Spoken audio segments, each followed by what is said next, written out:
Hey everyone, Grady here. Welcome to Pain Free Achilles, and here to talk about how to recover from Achilles tendinopathy. And if you have plantar fascia pain as well, you're welcome to listen to this because a lot of it's going to apply here. And what I do is I help runners overcome Achilles tendinopathy, even if they try everything and they've had it for months or even years.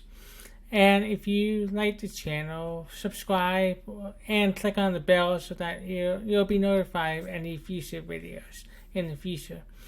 And one of the things I want to kind of do with these videos moving forward is I want to keep it conversational, keep it casual so that you feel like you're part of the conversation and that you're not getting some clickbait content out there. There was one I saw by, I won't name names here, but there was one who basically came at you with a bunch of flashy graphics and they talked so fast you don't really know what's going on, and then you walk away. It's okay, I need to do something different for my Achilles, but what is it? And they're not really giving you the answers here. That's really my goal here, is to give you all the answers, as much answers as you need as I can in a 5-10 minute period. And if you feel like you're still unsatisfied, just leave a comment and maybe we can have a conversation from it. And that's really my desire, is to be able to talk to you, understand where you're coming from, and figure out a way to help you. Alright, so with that said, today I want to talk about donuts. That's right, donuts. So I want to talk about donuts in terms of Achilles tendinopathy. What do donuts have to do with Achilles tendinopathy? Well, it has to do with how we treat Achilles tendinopathy and changing our mindset away from the ice, rest, and stretching paradigm to more of a, okay, let's see what we can do to strengthen the strengths, right? And not worry too much about the weaknesses. I really believe in the power of positive treatments, right? The positive approaches to treatments rather than negative approaches to treatment. So what do I mean by positive and negative approaches? Well, if you go to a doctor's office or even a therapist's office and they're like, okay, you're weak, you're deficient, you're the deficits. All these negative words, like, oh, you have a tear in Achilles, you have a tear in your plantar fascia. All these negative, scary sounding words, but we know that Achilles tendinopathy is a result or are a result of tears. But he still doesn't mean that they're gonna break apart at any moment, they're going to rupture. And in fact, there's a study, I'll find the study for this and add it to the captions, but there's a study that showed that people with Achilles tendinopathy symptom only have a very small increase in risk of a Achilles rupture. It's something like 5% or 6%, which is within the margin of error. Right, so it could actually be 1%, it could be 12%. So there's a pretty big wide range there. And whenever research has that wide of a range, it means that they don't really know, or there are individual factors that you can't control, like whether they have diabetes, whether they're overweight, or have some type of metabolic disease, or how much load you put on the tendon, or even specific action, like extending that tendon to the point where it just can't handle the tensile load anymore, then it ruptures. So that's a negative approach side of things. I want to get away from that, right? I want to get into more of a positive approach. Okay, what good things do you have that we can strengthen, right? So one of the things I like to do with my clients is really look at the whole body and figure out, okay, forget the source of the pain. Let's look at the whole body, see what's going on, see what's contributing to the pain. Then strengthen those, right? I don't say you have a tear, I don't say you're weak or deficient, or you have deficits, or you're out of balance, or asymmetrical. Because we're all, let's face it, we're all asymmetrical in many different ways.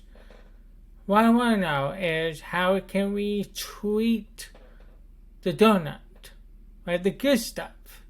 So let me show you. This is where the donut's going to come out. I'm going to make a big circle here. How can we make the donut even better and leave the hole alone? So imagine if you put jelly in the middle of the hole, it's not going to go in. It's going to leave a big mess, right? And you're going to be wasting your time. So what we actually want to do, so imagine, just to back up a second, so imagine that this hole is where it hurts. Okay? The hole is where it hurts. Okay? And it's really easy to try to treat where it hurts. It's a natural instinct. We put ice on it, we put shockwave, we put injections on it, into it. But you can imagine that if you're literally injecting the hole, it's not going to go anywhere. And that's one of the reasons why we want to avoid treating the hole as much as possible, even though that sounds counterintuitive. But if we treat the hole as much as possible, then what's going to happen? Right? We change our approach to making the yummy parts better. Let's make it yummy. Right? Make the yummy parts better. I don't know if you can see that my camera's all blurred, but let me make it a focus here. Yeah, so we make the donut part yummy, stronger, more efficient, and willing to tolerate low. Then what can happen is when you start running again, when you wake up in the morning, what's going to happen is the strongest tissues around it and above and below are going to go around the hole rather than through it, right? So if you have forces that go around the hole, right, then your brain be like, okay, I don't need to cause so much pain in that area because everything around the hole's got it. It's got the strength, it's got the form, it's got the ability to be able to withstand whatever you want to withstand. And I'm just going to stop screaming for help in that area. In the meantime, as you strengthen the outside of the hole, eventually the body is going to fill in that hole with actual tendon tissue, with actual cartilage, rather than just scar tissue that tends to kind of form in a haphazard way. If you give it time, it will actually form in a more structured way, and with greater knowledge about nutrition and sleep and all those things, you can really enhance the recovery. So the takeaway home today is treat the donut, not the hole. Take a positive approach. Look at your body as a yummy, strong structure that just has one tiny area that happens to be pain. And if you can figure out a way to get that to calm down, improve your mobility, strength, it can go a long way. And here's how I do this. I do this not by scraping, not through injection, not through massages or anything like that. Exercise is what makes all the difference, right? So anything that is essentially involved eccentric. So and I like to keep it simple. So you can do start isometrics for the first couple of weeks, and then you can move on to eccentric exercises. But you can't just only do eccentric exercises, because you also need to strengthen your foot, and you need to strengthen your hamstrings and your glutes as well. So it's really a multi-layer approach. So if you want to learn more about this approach, and you want your personalized and customized assessment on this issue, if you have Achilles tendinopathy, just comment 1, RUN, right? Just comment 1. That's all you need to do, and I'll get back to you with detail on how you can book a free Achilles assessment with me. We'll run through some movements and assessment to see what we can do to get you moving in the right direction. Okay?